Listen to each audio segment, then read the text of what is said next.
পড়া ছাড়া জীবনে বড় হয়ে কোনো লাভ নাই। তুমি অনেক টাকার মালিক হইলা, বাট তোমার গ্রাজুয়েশন নাই, তুমি মানুষের সামনে ভালো কথা বলতে পারলা না। এই কারণে তোমার সারা জীবন অনুশোচনায় ভুগতে হবে। বিশ্ববিদ্যালয়ে ভর্তি প্রিয় শিক্ষার্থী, আমি আমার ইচ অ্যান্ড এভরি ক্লাসে একটা কথা স্মরণ করিয়ে দেয় আমার প্রাণ শিক্ষার্থীদেরকে। সেটা হলো, শুধু পাবলিক বিশ্ববিদ্যালয়ে চান্স পেলেই তুমি সফল এটা না। একটা ভালো বিশ্ববিদ্যালয়ে ভর্তি হলে যে তুমি নিশ্চিত সফল হয়ে গেছো, একদম জান্নাতের কাছাকাছি চলে গেছো, এটা না। আমি স্মরণ করিয়ে দেই সবসময় যে একটা ভালো পাবলিক বিশ্ববিদ্যালয়ে ভর্তি হলে সফলতার অনেকগুলো দ্বার উন্মোচিত হয়। তুমি একটা ভালো পাবলিকে ভর্তি হলে তোমার নেটওয়ার্ক স্কিল অনেক বাড়বে, তোমার অনেক মেধাবীদের সাথে দেখা হবে, তোমার এখানে এমন কিছু মানুষের সাথে দেখা হবে যারা ভবিষ্যতে উদ্যোক্তা হবেন, তোমার এমন কিছু মানুষের সাথে দেখা হবে যারা বিসিএস ক্যাডার হয়েছেন, অ্যাডমিন ক্যাডার হয়েছেন, পুলিশ ক্যাডার হয়েছেন। সো তুমি পাবলিকে ভর্তি হলে ডাইভার্সিটি আসবে তোমার মধ্যে, মানে অনেক ধরনের মানুষের সাথে তুমি মিশবা। তো এই এত ধরনের মানুষের সাথে মেশার পর তোমার তোমার মানে নিজের বুদ্ধি বিবেচনা আস্তে আস্তে বাড়তে থাকবে। সো প্রাণপ্রিয় শিক্ষার্থীরা, বিশ্ববিদ্যালয়ে ভর্তি হওয়া মানে সফলতা নয়।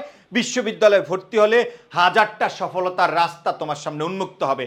তোমার যা খুশি তুমি তাই করতে পারবা, জাস্ট এটা তোমার নিজের উপর নির্ভর করবে। বিশ্ববিদ্যালয়ে ভর্তি হয়ে তুমি নিজেকে নষ্ট করে দিতে পারো। বিশ্ববিদ্যালয়ে ভর্তি হয়ে তুমি ঢাকা বিশ্ববিদ্যালয় বা জগন্নাথ জাহাঙ্গীরনগর যেই বিশ্ববিদ্যালয়ে ভর্তি হও, যদি তোমার একাডেমিক রেজাল্ট ভালো থাকে তুমি ওখানকার শিক্ষক হতে পারবা। তুমি বিশ্ববিদ্যালয়ে ভর্তি হয়ে তুমি জাস্ট একাডেমিক অনার্স কমপ্লিট করার পরে তুমি যদি সরকারি চাকরি করতে চাও তাও তুমি করতে পারবা। সো আমি বলবো, জীবন এগিয়ে যাওয়ার জন্য, জীবনে পায়ের নিচে মাটি যে শক্ত করার জন্য একটা ভালো পাবলিক বিশ্ববিদ্যালয়, একটা ভালো ডিগ্রি দরকার। ওই ডিগ্রির অর্জন করার পর তুমি যা খুশি তুমি তাই করো, আমার কোনো আপত্তি নাই। তুমি দেশে থাকো বা বিদেশ থাকো, সরকারি চাকরি করো বা বিজনেস করো, তুমি যাই করো, আমি সুফিয়ান সজীবের শুধু একটা অনুরোধ, তুমি যদি আমার ভাই হইতা, বোন হইতা, আমি প্রতিদিন তোমার পায়ের কাছে হাত জোড় করে পা ধরে বলতাম তুমি পড়ো। পড়া ছাড়া জীবনে বড় হয়ে কোনো লাভ নাই। তুমি অনেক টাকার মালিক হইলা, বাট তোমার গ্রাজুয়েশন নাই, তুমি মানুষের সামনে ভালো কথা বলতে পারলা না। এই কারণে তোমার সারা জীবন অনুশোচনায় ভুগতে হবে। যদি একটু অনার্স কমপ্লিট করতে পারতাম। তুমি যদি ভালো একটা বিশ্ববিদ্যালয় থেকে ভালো রেজাল্ট নিয়ে গ্রাজুয়েশন কমপ্লিট করো, তুমি যদি বিজনেস করতে যাও তাও তুমি শাইন করতে পারবা। মনে রাখবা, ভালো ক্যাম্পাস থেকে প্রতিনিয়ত বড় ভাইরা ভালো চাকরি করতেছে, তোমার কাছে তোমাকে মিষ্টি খাওয়াচ্ছে, এটা একটা অনুভূতি। এই মিষ্টি খেতে খেতে একদিন তোমারও মনে হবে যে আমি একটা ভালো চাকরি করব। সো পরিবেশ তোমাকে বড় হওয়ার সুযোগ তৈরি করে দিবে। একটা ভালো বিশ্ববিদ্যালয়ে পড়লে ওই বিশ্ববিদ্যালয় তোমাকে ফোর্স করবে, you are student of Dhaka university, so you have to do something better. You are student of Chittagong university, so you have to do best.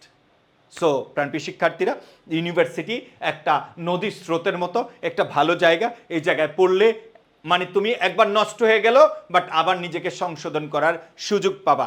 So যারা ভাবছো জীবনে সফল হবা, যা কিছুই করো না কেন, তোমাকে আমি একজন বড় ভাই হিসেবে, একজন শিক্ষক হিসেবে একটা অনুরোধ করব, পাবলিকিয়ান হও, নিজের পছন্দের বিশ্ববিদ্যালয়ে ভর্তি হও, নিজের পছন্দের সাবজেক্টে ভর্তি হও, দেখবা জীবন অনেক সুন্দর।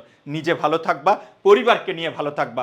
আবারও বলছি, একটা ভালো বিশ্ববিদ্যালয় তোমাকে, তোমার পরিবারকে, পরবর্তী প্রজন্মকে ভালো রাখার জন্য অনেক ধরনের সহযোগিতা করবে। সো দেরি না করে আজই এডুকেশনে ভর্তি হও। ভর্তি হওয়ার জন্য আমার যে কমেন্ট সেকশনে নাম্বার দেওয়া আছে, হোয়াটসঅ্যাপ নাম্বার, আমাদের অফিসিয়াল যে ফেসবুক পেজ আছে, পেজে নক দাও, আমাদের হটলাইনে কল করে তুমি ভর্তি হয়ে যাও। যত দ্রুত সিদ্ধান্ত নিবা তত এগিয়ে থাকবা।